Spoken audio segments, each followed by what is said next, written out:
gente tem falado sobre o reino de Deus e tem tentado apresentar à comunidade o mistério do reino de Deus. O mistério do reino de Deus. Não os mistérios, mas o mistério.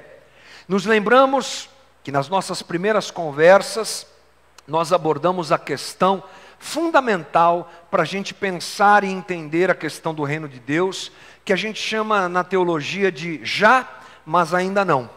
Já, mas ainda não. Que expressão é essa? É a expressão fundamental para a gente tratar sobre esses assuntos, porque o reino de Deus já está entre nós, mas ainda não completamente. Jesus veio, instaurou o reino, apresentou o reino a nós, ele já está presente, mas não completamente. Lembrando também que reino de Deus não é um lugar. Reino de Deus não é uma igreja, reino de Deus não é uma denominação, reino de Deus não é uma estrutura física, não é um país, reino de Deus é o lugar onde Jesus reina. Onde ele reina, onde Jesus reina, está presente o reino de Deus. Isso pode inclusive acontecer aqui na nossa comunidade, que Deus nos ajude, que aqui seja um lugar onde o reino de Deus esteja presente. Mas às vezes a igreja não é um lugar onde Deus está presente, onde o reino dele está presente. Às vezes a nossa casa não é assim. Infelizmente, às vezes a nossa vida também não é assim. Portanto, a gente precisa entender esses dois fatores importantes. O que é o reino de Deus e essa coisa do já, mas ainda não. Porque nós vamos falar hoje sobre um assunto importante e vamos precisar, muitas vezes, ir para frente e voltar para trás. Deixa eu ler uma coisa sobre essa questão do já, mas ainda não, para você, talvez que tenha alguma dúvida, saná-la. O mistério do reino é este. O reino que um dia mudará toda a ordem exterior, entrou nesta era, a fim de, sem transformar a antiga ordem, antecipar as bênçãos do reino de Deus para os homens e mulheres. A antiga ordem, a antiga era continua, contudo os homens já desfrutam dos poderes da era por vir. O reino de Satanás ainda está de pé, mas o reino de Deus já invadiu o seu reino. Homens e mulheres agora podem ser libertados desse poder, libertados dessa servidão, libertados do domínio do pecado e da morte. Esta libertação se realiza, pois o poder do futuro reino de glória está entre homens de forma secreta e silenciosa, a fim de operar entre eles. É um resumo do que é essa coisa do reino que está lá no futuro e presente aqui hoje. Por isso é que nós vamos fazer um pouco essa viagem. Vão para lá e vão para cá. Para isso vamos pegar uma carona no DeLorean. Sabe o que é o DeLorean, gente? O DeLorean é o carro do filme De Volta para o Futuro. Vamos fazer uma volta para o futuro. Vamos para lá, vamos voltar. A gente bate e volta, uma coisa assim. Algumas vezes eu vou estar falando do futuro, outras vezes eu vou estar falando do presente. E aí é importante que você tenha essa percepção, porque quando a gente fala de reino de Deus, é assim que funciona.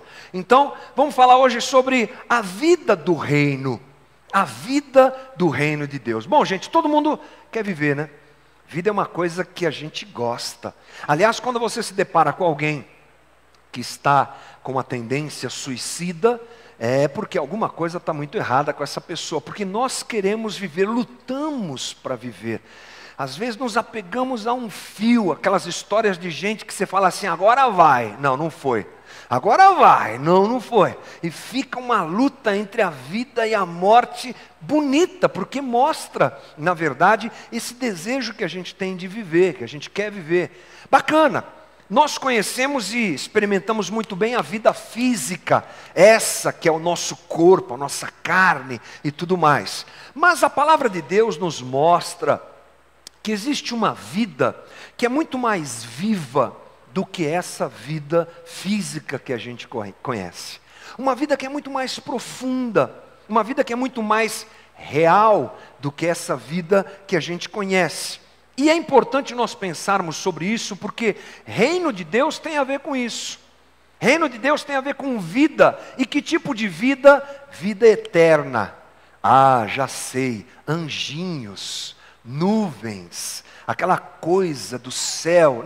Não é bem por aí que a gente vai, não.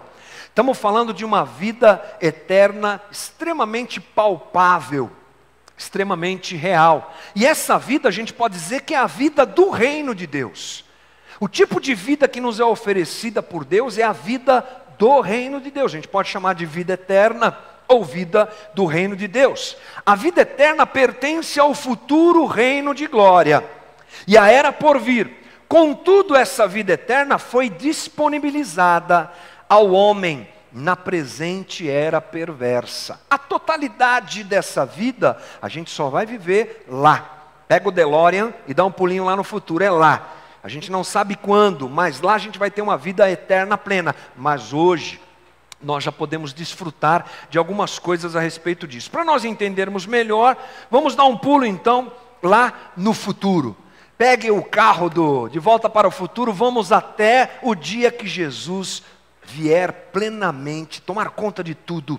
Diz a Bíblia que tudo vai convergir a Ele, a criação vai ser restaurada, tudo vai ser mudado. Agora nós vamos tratar desse momento, lá na frente, para a gente entender melhor o que é esse reino futuro e pleno que está reservado para nós. Jesus afirma a existência dessa realidade. E Jesus fala sobre isso, é bacana, sobre essa vida plena futura. Lá em Mateus 25, Jesus está falando sobre o julgamento que as nações vão sofrer quando chegar o dia que esse reino se apresentar. E eu quero usar 2 versículos aqui para você ver como Jesus fala dessa vida plena futura. 25:34 diz assim: então o rei dirá aos que estiverem à sua direita: venham benditos de meu Pai, recebam como herança o reino que lhes foi preparado desde a consumação dos séculos. Lá no versículo 46 diz: e estes irão para o castigo eterno, mas os justos para a vida eterna. Nesses 2 versículos a gente grifou aí, reino e vida eterna. A herança dos justos é o reino de Deus, pleno, e a vida eterna. Essas coisas têm a ver com o futuro, quando você pensa na plenitude delas. Vida eterna, reino de Deus, reino dos céus, salvação, tudo isso é futuro, plenamente futuro. Só viveremos a plenitude disso no futuro. Ok, estamos começando a entender melhor essas coisas. Isso está preparado e reservado para quem é discípulo de Jesus, para quem entende o que é o plano de salvação, para quem entregou a sua vida nas mãos de Jesus. Nesse reino futuro, pleno e eterno, essa vida plena que a gente vai viver lá, ela é completamente diferente dessa aqui. Estamos lá ainda, hein, gente? Estamos lá, estamos olhando lá no futuro. Essa vida eterna futura, primeira coisa que eu acho bacana a gente falar, ela nos reserva um corpo diferente. Maravilha, hein, gente? Lá não teremos problema com nariz grande, com careca, com barriga, com orelha grande, orelha pequena, com ser alto, ser baixo. Corpo ressurreto, top de linha, 2.0, renovado, vai ser o corpo que a gente vai usufruir lá.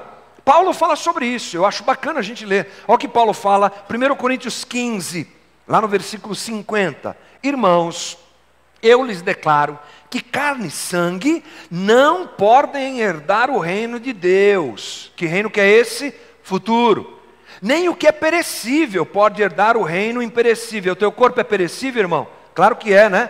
A gente vai ficando velho, já dá para saber que é perecível, né? Pois é necessário que aquilo que é corruptível se revista de incorruptibilidade, e aquilo que é mortal se revista de imortalidade. Quando, porém, o que é corruptível, nosso corpo, se revestir de incorruptibilidade, e o que é mortal, nosso corpo, de imortalidade, então se cumprirá a palavra que está escrita: a morte foi destruída pela vitória. A verdade é que nós seremos transformados, gente. Lá a coisa será diferente. Vida eterna tem a ver com o homem completo. Nós vamos herdar o reino de Deus, e aquilo que é mortal, frágil, que se acaba, que dura aí 70, 80, 90 anos estourando, vai receber uma nova condição. É um corpo novo que Deus vai nos dar, e a morte vai ser tragada pela vida. Incrível isso.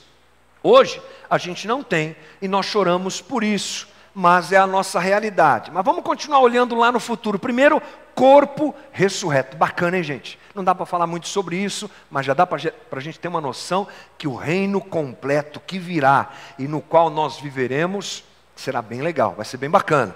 Agora, a vida eterna futura, esse reino futuro, garante uma coisa incrível também para nós: a plenitude da presença de Deus no nosso meio. É legal a gente pensar que às vezes um pouquinho do que a gente vive da presença de Deus já é incrível, né? Algumas experiências que a gente tem, pessoalmente, individualmente, da presença de Deus, às vezes você na tua casa, no teu carro, ou às vezes coletivamente, numa reunião como a nossa aqui, a gente sente Deus de uma forma diferente, não que a gente só o sinta aqui, porque Deus não mora na igreja, fique tranquilo, Deus mora em você, Deus mora em nós, mas às vezes dentro da reunião, as coisas ficam mais fáceis, né, na nossa comunhão, já é bom perceber e sentir um pouco da presença de Deus. Imagine a plenitude. Imagina, gente, a plenitude da presença de Deus. Olha o que Apocalipse diz: o trono de Deus e do Cordeiro estará na cidade, e os seus servos o servirão. Eles verão a sua face, e o seu nome estará em suas testas. Não haverá mais noite. Eles não precisarão de luz de candeia, nem da luz do sol, pois o Senhor Deus os iluminará, e eles reinarão para todo sempre. Demais! A presença de Deus plena, a comunhão com Deus plena. Essa é a realidade daquilo que a gente tem para viver um pouquinho, né? Só para dar um gosto lá no futuro, lá no tempo em que o reino virá plenamente. Maravilha, que bom saber disso. Mas agora a gente pega o carro e volta para cá.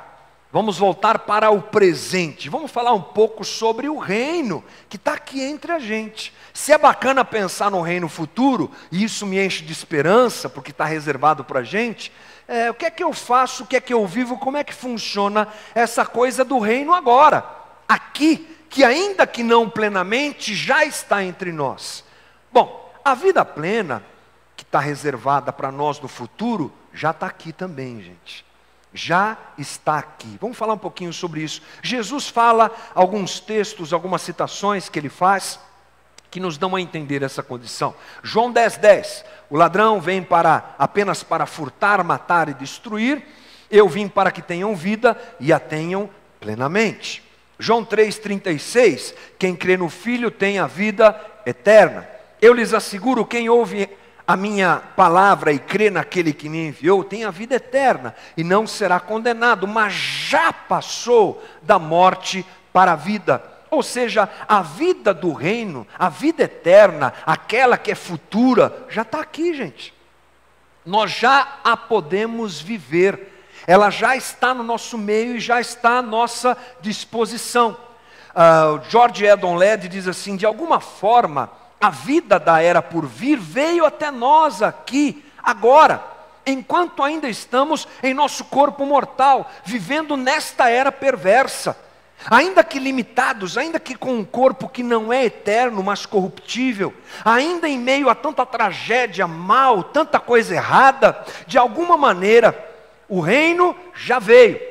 A vida do reino já veio e ela se manifesta na nossa vida. Nós temos a vida do reino, ainda que não plenamente. Outro ponto para se falar. Lá será pleno, mas aqui ainda não pleno. Nós ainda morremos, nós ainda sofremos, nós ainda temos dificuldade, nós ainda passamos por lutas, os crentes ainda ficam doentes, os crentes ainda morrem, não tem jeito. Mas essa é a realidade da nossa vida aqui na terra e da presença do reino aqui entre nós. A vida plena já existe, mas não como, na verdade, nós a viveremos lá na eternidade. Como é que isso é possível? Vamos pensar um pouquinho nisso. Como é que essa vida pode ser tanto futura como presente? Pelo mesmo entendimento, pela mesma compreensão que a gente teve no começo da nossa conversa a respeito do reino, que já, mas ainda não. A vida plena já, mas ainda não. Não completamente, mas já está entre nós. Portanto, a gente pode dizer assim, que a era por vir pertence ao futuro. Todavia os poderes dela entraram na presente era perversa. O reino de Deus pertence ao futuro. Não obstante, as bênçãos do reino de Deus entraram nesta era presente para livrar os homens da escravidão a Satanás e ao pecado. A vida eterna pertence ao reino de Deus e a era por vir, mas ela também entrou no presente, na era perversa, para que os homens vivenciem a vida eterna em meio à morte e à decadência. Alcançamos esta experiência de vida por meio do novo nascimento, ao nascer de novo. Graças a Deus por isso. Amém, gente? Já está aqui, já está entre nós, já está funcionando, já está acontecendo. A oração do Pai Nosso é um bom exemplo disso. Quando Jesus nos ensina a orar, venha o teu reino, venha o teu reino, e seja feita aqui a tua vontade como é feita no céu. Ora, Jesus não sabia das nossas limitações, gente? Ou sabia? Claro que sabia. Jesus sofreu pela morte de Lázaro, chorou, diz o texto bíblico, é o versículo mais curtinho da Bíblia, né? Jesus chorou. Chorou por quê? Porque viu um amigo seu morrer. Ele se deparou com a finitude, ele se deparou com o que a gente vive aqui, mas ele ora e fala: vem o teu reino, Deus, que aqui na terra seja feita a tua vontade. Por quê? Porque o reino já está entre nós, gente, e a vida abundante já começou aqui na terra. Louvado seja o nosso Deus por isso. Mas vamos falar um pouquinho sobre, ainda aqui, nesse momento que nós vivemos, algumas coisas bacanas que o reino nos proporciona aqui. A primeira delas é o conhecimento de Deus. O reino presente aqui faz a gente conhecer a Deus. Olha o que diz João 17:3. Esta é a vida eterna, Jesus orando, que te conheçam, o único Deus verdadeiro, e a Jesus Cristo a quem enviaste. Esta é a vida eterna, que te conheçam, o único Deus verdadeiro. Conhecer a Deus, geralmente para nós é um problema, porque a nossa cabeça, ela vem de uma formação da cultura helenista, da cultura grega.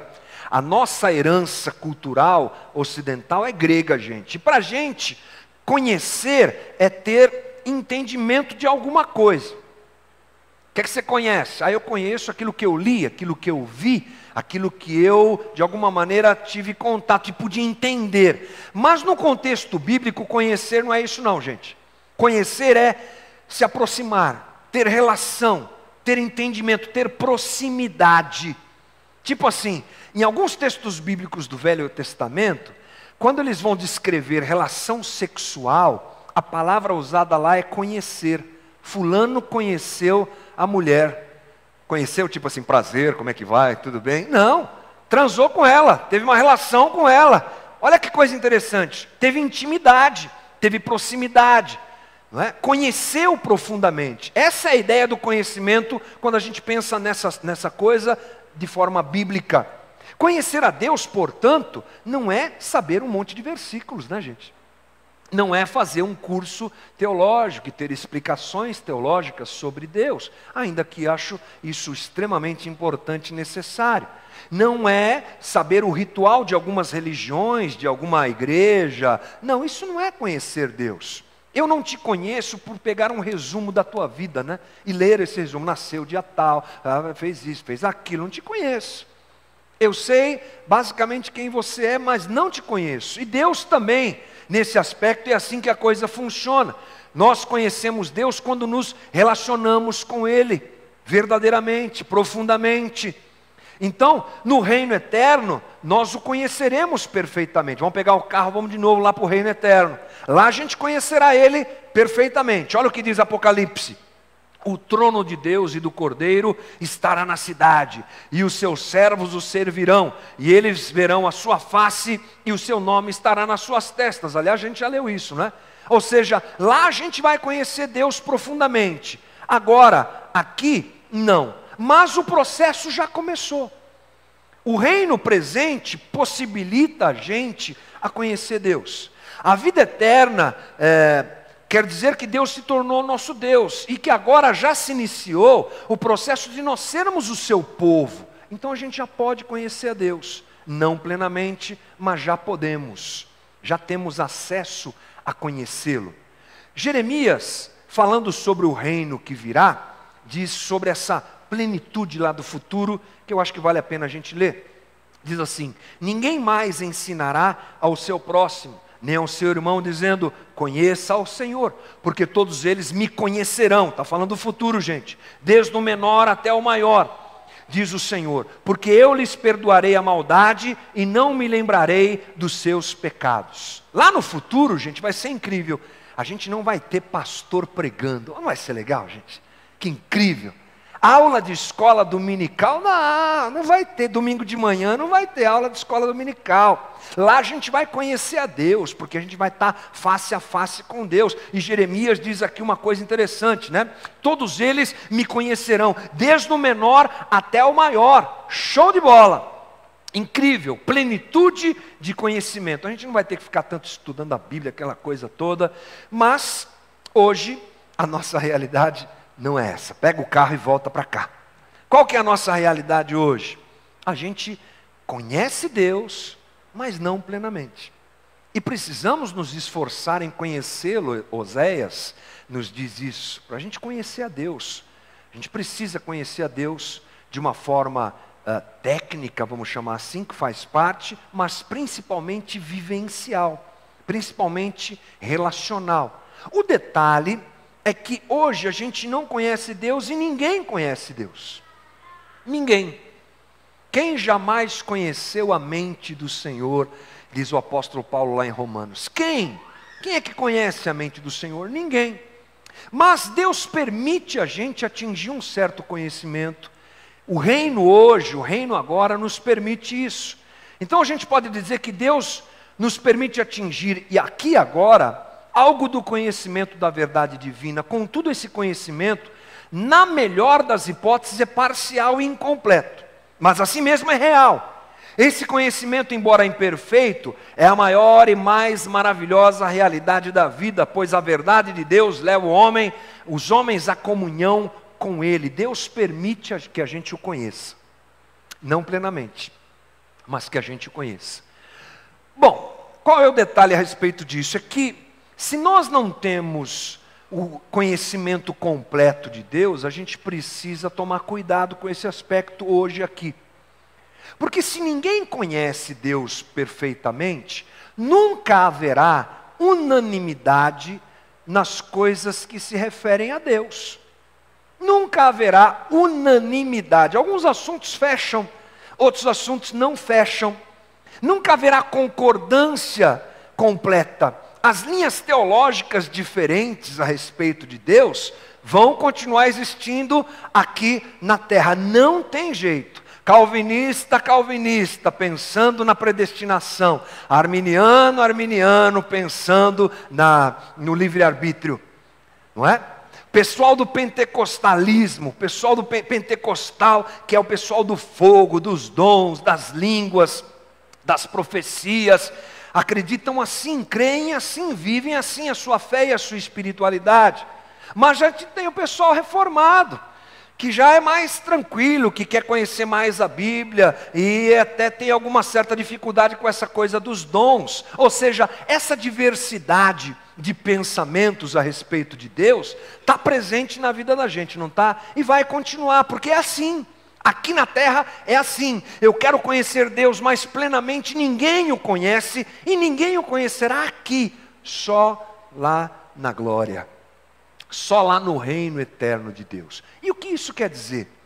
Quer dizer que a gente precisa muito de amor nesses dias para lidar com essa coisa de quem conhece mais a Deus aqui na terra.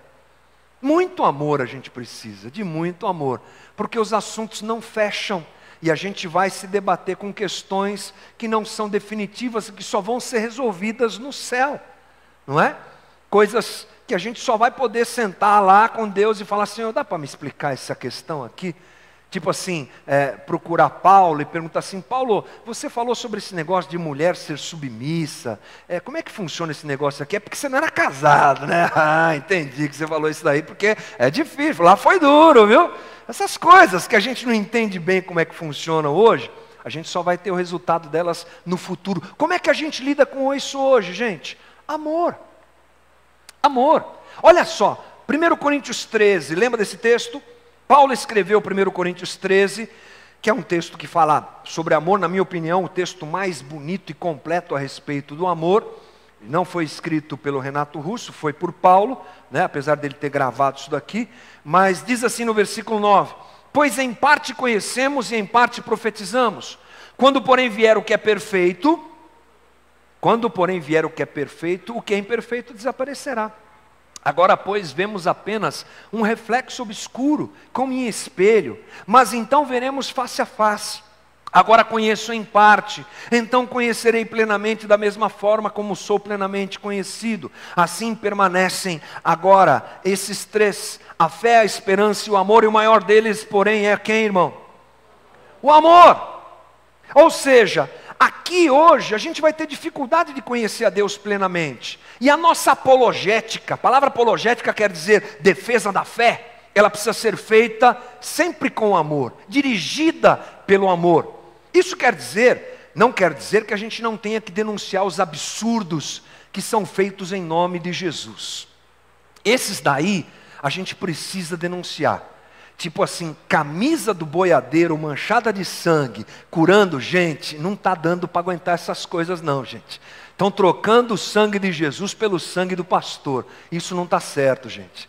Isso é completamente antibíblico, pelo amor de Deus. E essas outras coisas que a gente vê por aí, que a gente trata com respeito e com amor, mas não podemos deixar de ressaltar esses absurdos. Agora, tudo isso feito em amor. Defesa da fé, defesa do jeito que eu creio, o jeito que eu entendo a Bíblia, o jeito que eu luto pela minha fé, sempre baseada e sempre dirigida com amor. Por quê? Porque agora eu conheço em parte, mas lá a gente conhecerá completamente a plenitude do nosso Deus, graças a Deus por isso, não é?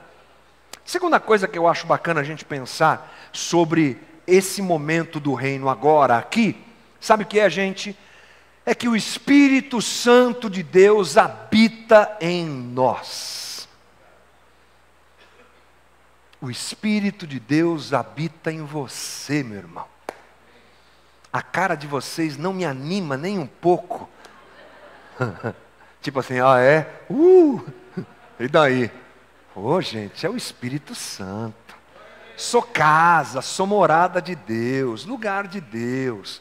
Deus escolheu habitar nessa carne imperfeita, misericordiosa é a ação de Deus para com a gente. O Espírito Santo está em nós, habita em nós. A vida da era por vir é uma obra já a respeito, uma obra do Espírito Santo. E o Paulo escreve aos Coríntios, mostrando o seu desejo de viver isso. Bom, lá na era por vir, tudo será pleno e tudo será perfeito. Mas eu acho bacana ler o que Paulo fala em 1 Coríntios 15, 42, ele diz assim: o corpo que é semeado é perecível, ressuscita imperecível. É semeado em desonra, ressuscita em glória. É semeado em fraqueza, ressuscita em poder. É semeado corpo natural e ressuscita um corpo espiritual. Legal isso. Corpo espiritual. Não parece meio paradoxal isso? Corpo espiritual. Nós fazemos uma divisão muito grande com essa coisa do corpo e do espírito, né? É a nossa herança grega que faz isso também, gente. E às vezes, quando a gente pensa no céu futuro, na eterna glória de Deus, a gente pensa naquela coisa que eu falei, anjinho de asinha, flutuando, tudo meio em câmera lenta, todo mundo cantando com as suas aurelas, glória, e aquela coisa assim meio fumacenta, assim, não é? Meio estranho, né? Mas não, Paulo está falando que vai ter um corpo lá, gente, um corpo espiritual. O que ele quer dizer com isso? O que é um corpo espiritual? É o corpo de verdade. tangível, real, mas total e perfeitamente energizado e animado e capacitado pelo Espírito Santo. Isso a gente vai viver lá.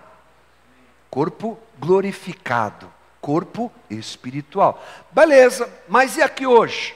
Bom, primeira coisa para a gente pensar é que a gente também é um só. Corpo e espírito, nós somos um só, viu gente? Porque corpo sem alma é zumbi, né? E alma sem corpo é o que, gente? É fantasma. Então nós somos um só. Inseparáveis nós somos. A gente pensa que não, mas essa é a verdade. A gente é inseparável. Portanto, parcialmente, volta para cá, volta para essa era. Parcialmente a gente já tem essa coisa do corpo glorificado, ou do corpo espiritual, melhor dizendo, porque o Espírito de Deus já habita a gente. Já temos isso. Quando o homem se encontra com Cristo, é encontrado por Cristo, o Espírito Santo é que o convence do pecado, da justiça e do juízo, começa a habitar dentro do homem. A partir daquele momento, nós já temos uma característica diferenciada de vida em nós. Temos o corpo finito, sim, ainda mortal, sim, ainda limitado, sim, mas já habitado, animado, energizado e já capacitado pelo Espírito, gente, porque o Espírito de Deus habita em nós.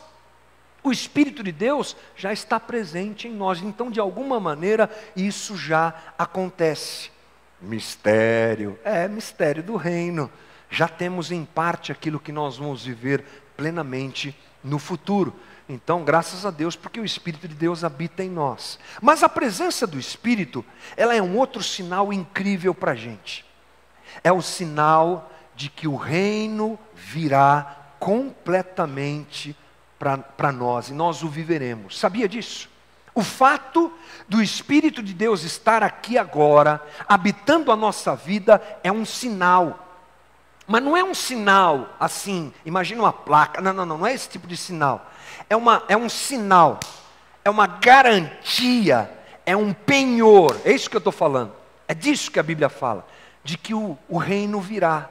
É isso? É. Olha só, Efésios 1:13 diz assim: nele, quando vocês ouviram e creram na palavra da verdade, o evangelho que os salvou, vocês foram selados com o Espírito da promessa, que é, quem é? O Espírito, a garantia da nossa herança, até a redenção daqueles que pertencem a Deus, para louvor da sua glória.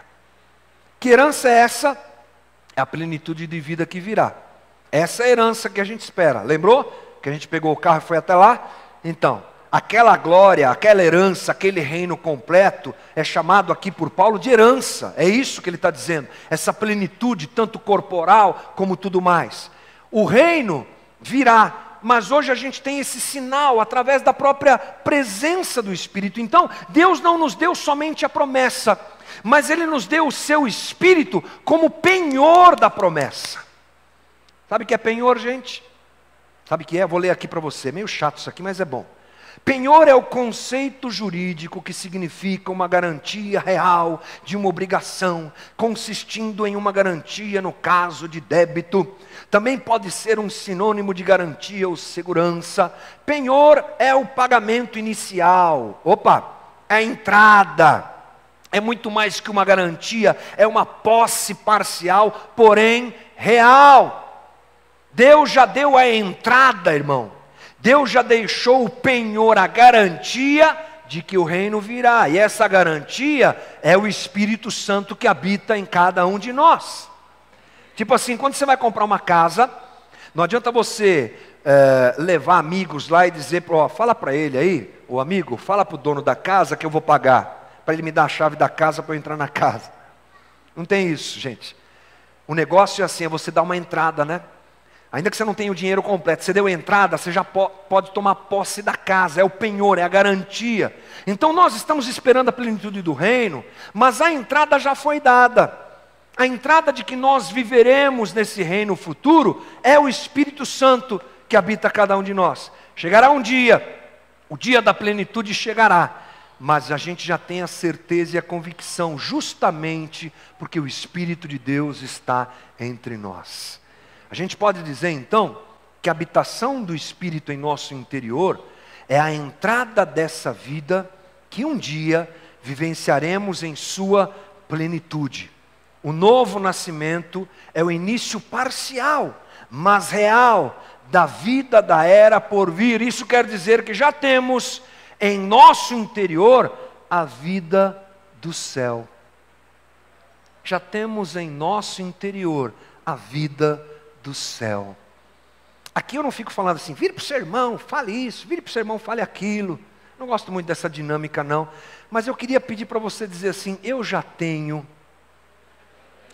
Tudo bem, gente, dá uma força, vai, ajuda nós. Diga assim, eu já tenho a vida do céu em mim agora. Amém, gente? Eu já tenho a vida do céu em mim agora.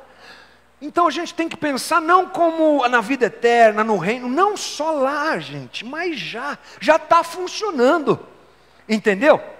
Já está acontecendo, Deus já está realizando. A vida eterna não é só uma coisa que me faça pensar lá, mas agora ela já funciona. E eu quero terminar essa nossa conversa pensando com você o seguinte, puxa, que bacana, aprendi tanta coisa hoje, eu espero, em nome de Jesus, né? Mas e daí? Bom, gente, e daí é o seguinte, eu acho que uma conversa dessa tem que trazer para a gente esperança, muita esperança. A esperança que faz a gente perceber Deus agindo no nosso meio e presente em nosso meio agora. Por que eu digo isso? Porque a vida é dura. Ontem eu fiz um casamento aqui de um querido casal aqui da comunidade, aqui, e falei para eles umas 2 vezes, a vida é dura. Na terceira eu já não tive coragem de falar, porque senão eles iam sair chorando do casamento, né? Deus ajude vocês que a vida é dura, né? 2 vezes está bom. Mas a verdade é essa, esse momento histórico que a gente vive, é difícil, a gente se depara com dificuldades, com estresse, com doença, com problema, a gente perde gente que a gente ama, a gente não tem dificuldade com as coisas, eu sei, gente. Mas essa é uma palavra que me enche de esperança. Primeiro, porque eu sei que o reino completo e pleno virá. E que a gente vai viver isso, gente. Isso enche a gente de esperança? Claro que sim. Mas um outro tipo de esperança também toma conta da gente. É saber que Deus opera aqui e agora. Que eu posso conhecer Deus aqui e agora. Que eu tenho em mim o Espírito Santo aqui e agora. E que isso encha o meu coração de esperança para a vida. Porque às vezes a gente quer ver grandes sinais, grandes milagres, prodígios, fogo, e é um reteté para cá e tudo mais. E a gente deixa de ver o que Deus faz com a gente na vida que a gente vive. Aconteceu uma coisa interessante lá na minha rua há alguns dias. Algum tempo atrás, talvez uns 2 meses, eu estava passando pela rua e percebi que um poste da minha rua estava pintado. Na sua rua tem poste, irmão? Tem poste na sua rua? Tem? Os postes são todos iguais, né? Grandes, enormes, sujos, feios, cinzas, sem vida. Um monte de fio pendurado, tênis, pipa, parece um cemitério, né? Aquela coisa esquisitíssima na tua vila. Na minha vila também tem uns postes lá, feios, na minha rua. Mas apareceu um poste pintado, mas não estava pintado assim, de branco. Não. Estava bonito. Era pintado colorido assim, tinha umas florzinhas, um desenho, um animalzinho, um bichinho, sei lá o que era. Muito bonito, eu passei, eu fiquei olhando de carro aquilo, eu falei que bacana. Comentei com a Ana. Daqui uns dias apareceu outro poste pintado. Falei, que legal, está acontecendo alguma coisa, mistério, tem alguma coisa acontecendo aqui. Até que daqui um tempo, depois de mais alguns postes pintados, apareceu lá o homem, eu vi um homem pintando o poste, um senhor, dando fundo de tinta cinza, deixando secar. No outro dia ele apareceu de novo e ele delicadamente pintando os postes e fazendo desenhos bonitos. E eu não sei você, mas eu achei aquilo lindo.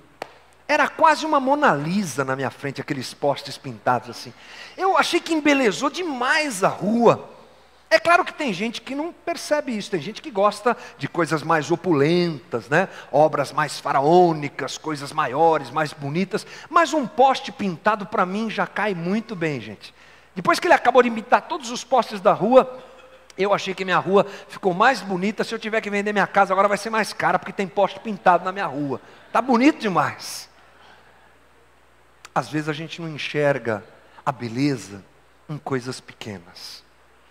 Precisa ser uma coisa muito grande, muito chamativa, para chamar a nossa atenção, para ter a nossa atenção, enquanto o bom é quando a gente olha a beleza em coisas simples e pequenas, como postes pintados na rua.